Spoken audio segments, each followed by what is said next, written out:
still gonna play my cool saxophone.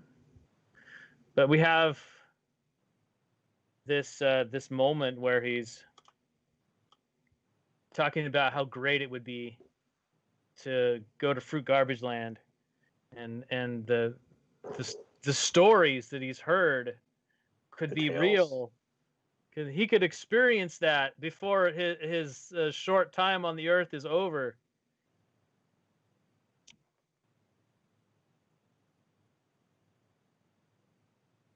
I love the framing on that too. So, and you could even like, let's see, what if we even had like a, we could have one of those things where everything in the background sort of fades away. So we'll take this and we'll put a camera move in.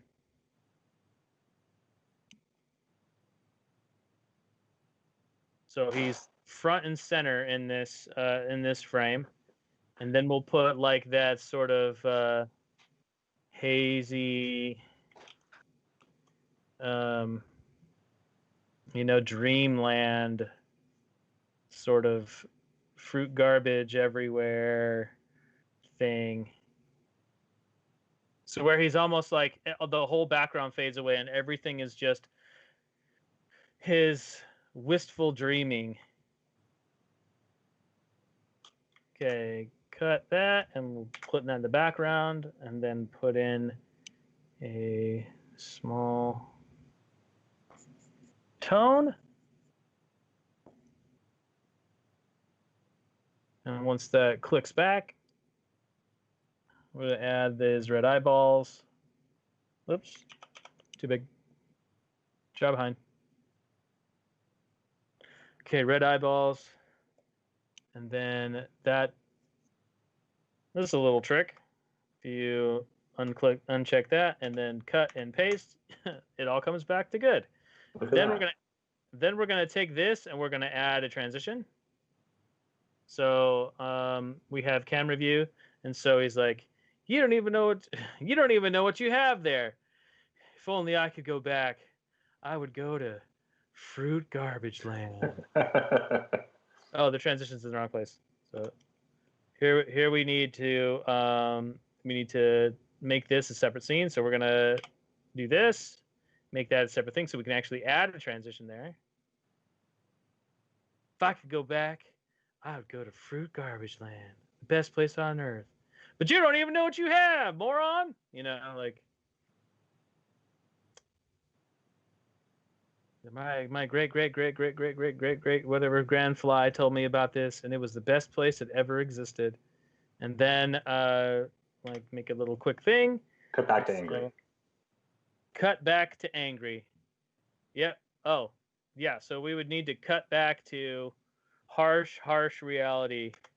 Cut, and then I'm gonna copy, and then I'm gonna paste that right there. And then Fruit Garbage Land is just going to be gone almost in an instant. We're going to make this a little bit shorter so it comes right back out of that really quickly. And the camera that we had here, we are going to copy that. Copy that. And we're going to paste those keyframes here, only in reverse. So copy that keyframe. Delete that one because I don't know which one that was. Paste it. I'm going to put that in the front, and then copy this one, paste that in the back. So now we have a reverse camera move of what we had before. So we have Fruit Garbage Land, and then, but you don't even know what you have, moron. You know, and let's cut that, and he's going to whip around.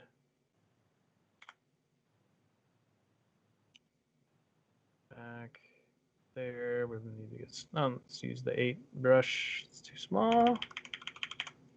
So now we have him back to angry again.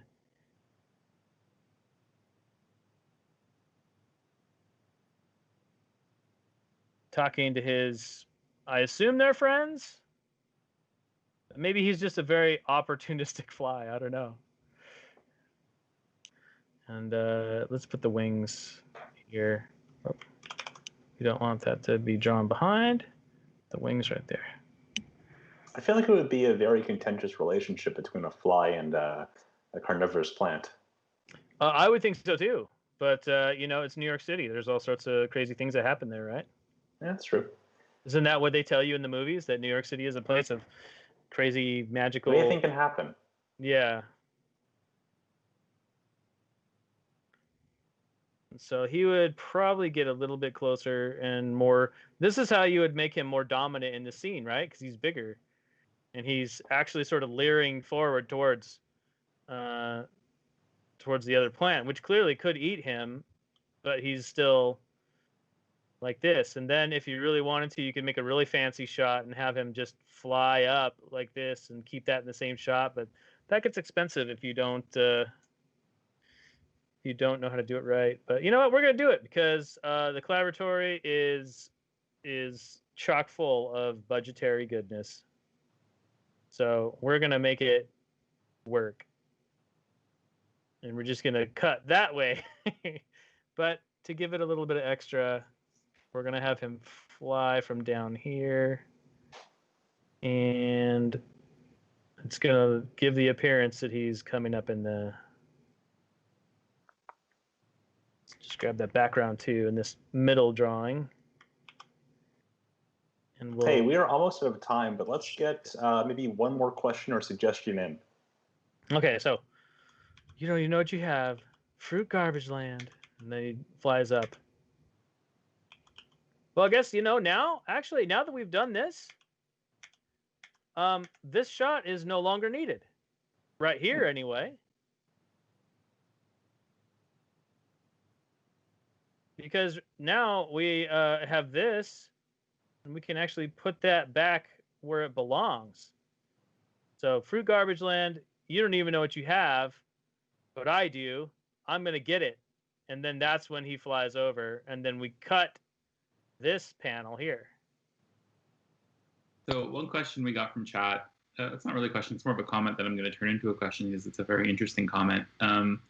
How much, when you're drawing storyboards, Mike, how much of it is your ideas versus how much of it is in the script versus how much of it is you talking to the person who wrote the script or whoever else you have to coordinate with?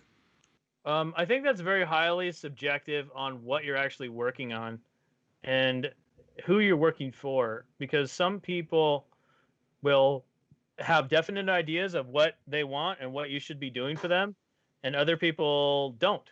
So it just depends on your director that you're working for and what sort of environment that you're in. Like if you're working on a scripted show, and you're just a regular board artist and not directing or anything like that, then you're going to be following the script, and how close just depends on how close they're allowed to. Like I've worked on some shows where it's very, very locked down and you don't have much of a choice as to how you follow the script, but you follow the script and that's it. And then other shows, the script is a little bit more malleable. Like, okay, this script is too long. We've got to cut this and this and this. And then now we have to come up with some stuff to sort of bridge that gap and fill up and still make things like make sense, So there's that. And it really depends on the situation that you're in and who you're working for and how they want you to proceed. Sometimes you get more influence, sometimes you don't. And that's part and parcel of the gig. All right, before we end this session, why don't we do one run through from start to finish of the animatic? All right, so we have two friends, possibly frenemies, who are hanging out on a sill in New York City, and one of them's blowing blue notes out of his saxophone. Then we have the friend here lamenting on how short his lifespan is. He says, "Oh my gosh, you have blue notes coming out of that saxophone. Do you even realize what you have there? It's a time machine. Man, if I had a time machine, I'd go back to Fruit Garbage Land. The land my foreflies told me about. It was beautiful. I want to go there so bad. But you, moron, don't even know what you have. Guess what? I'm going to Fruit Garbage Land, and you're going to get me there. So he flies up and then assaults the saxophone. Where is that secret control panel? And that's what we have. All right. Well, that is all the time we have for this episode of Collaboratory. If you'd like to try drawing with the same tools that story artists use in TV production, visit toonboom.com for tutorials and a free 21-day trial of Storyboard Pro. Our next Twitch show will air next week on Thursday, June 18th at 4 p.m. Eastern. We have something special planned, so stay tuned. If you enjoyed the show, be sure to subscribe to our page on Twitch, and hey, follow us on your social platforms of choice. See you soon.